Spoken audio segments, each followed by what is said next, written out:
मित्रों, चमत्कारों की दुनिया में आप लोगों का मैं बालकृष्ण त्रिपाठी एक बार फिर स्वागत करता हूं।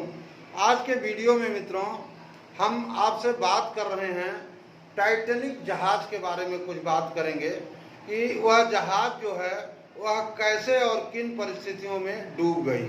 सन 1912 में एक जहाज बनाई गई टाइटैनिक, जो टोटल स्टील के चद्दरों से बनाई गई और बनाने वाले जो है वह आत्मविश्वास की सीमा को पूरी तरह से क्रॉस करके अपने घमंड की स्थिति में आ गए कि स्टील के चद्दरों से बनी हुई यह जहाज किसी भी कीमत में डूब नहीं सकती है। वह जहाज जो है अपनी पहली यात्रा में ही दूसरे दिन इंग्लैंड से न्यूयॉर्क जा रही थी और दूसरे दिन जो है वह डूब गई। ये 1912 की मित्रों कहानी है टाइटैनिक जहाज की। हम यह वीडियो इसलिए आप लोगों से शेयर कर रहे हैं मित्रों कि टाइटैनिक जहाज जो है हमारी मानवीय गलतियों के वजह से डूब गई। और क्यों डूब गई? क्योंकि जो हमें चेतावनी दी जा रही थी प्रकृति के द्वारा कि यह काम गलत हो रहा है, न किया जाए, उसको हम मनुष्यों ने इग्नोर किया, नज़रअंदाज किया, जिसका नतीजा हुआ कि करीब 3500 आदमियों का कब्र वहां पर बन गया। 3500 आदमियों को लेकर के वह जहाज जो है वह डूब गया।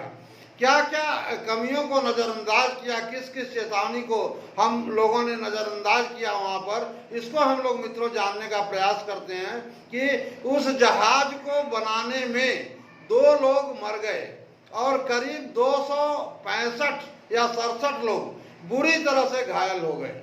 तो यह प्रकृति की पहली चेतावनी थी बनाने वालों को कि आप लोग गलत काम कर रहे हैं, यह काम मत करिए, यह अभिशप्त काम हो रहा है। लेकिन उस चेतावनी को अपने घमंड में, अपने अहंकार में मनुष्यों ने ध्यान नहीं दिया।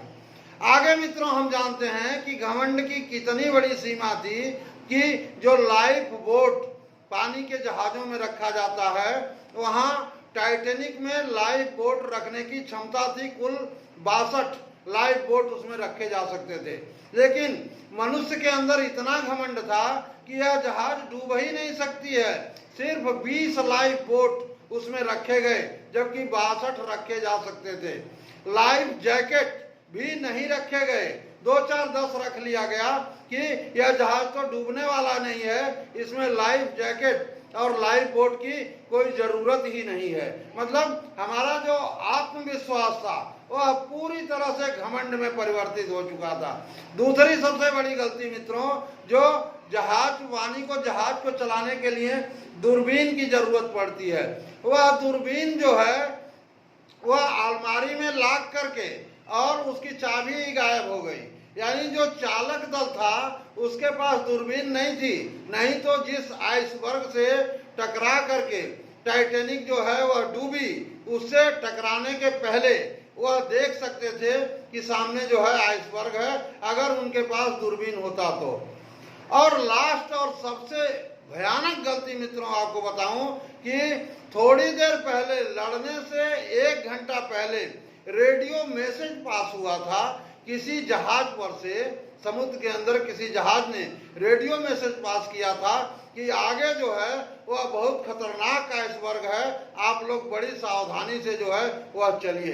लेकिन चालक दल को यह था कि हमारी जहाज इतनी मजबूत है कि यह किसी भी आइसबर्ग से टकराने के बाद भी टूट नहीं सकती है। तो उस मैसेज को भी इन लोगों ने, उस जो मैसेज एक चेतावनी थी उनके लिए, उस चेतावनी को भी इन लोगों ने नज़रअंदाज किया और जिसका नतीजा ये हुआ कि टाइटैनिक अपने पहले सफर में ही डूब गया। तो मित्रों, इस वीडियो को बनाने का मेरा मतलब सिर्फ इतना है कि यह मैसेज मैं आप लोगों को देना चाहता हूं कि जब भी हम कहीं किसी संकट से रूबरू होने वाले होते हैं तो प्रकृति हमारा सबसे बड़ा शुभचिंतक है। तो प्रकृति द्वारा हमें मैसेज, संकेत, चेतावनी जरूर मिलते हैं कि यह काम मत करिए, आप आगे मत बढ़िए आप, क्योंकि आगे जो है संकट आपका सामना करने के लिए तैयार है। तो उस चेतावनियों को मित्रों हमें नज़रअंदाज नहीं करना है। पूरी सेफ्टी ले। ऐसा मेरा कहने का मतलब नहीं है कि आप अपनी यात्रा ही रोक करके बैठ जाइए, लेकिन चेतावनी को नज़रअंदाज मत करिए। अगर कोई चेतावनी आपको मिल रही है प्रकृति के द्वारा तो उसको फेस करने के लिए पूरा सेफ्टी लेने के बाद ही आप आगे बढ़ने का प्रयास करिए। मित्रों, हम मिलते हैं, आप अपना पूरी तरह से ख्याल रखिए। हम मिलते हैं अगले वीडियो में। धन्यवाद।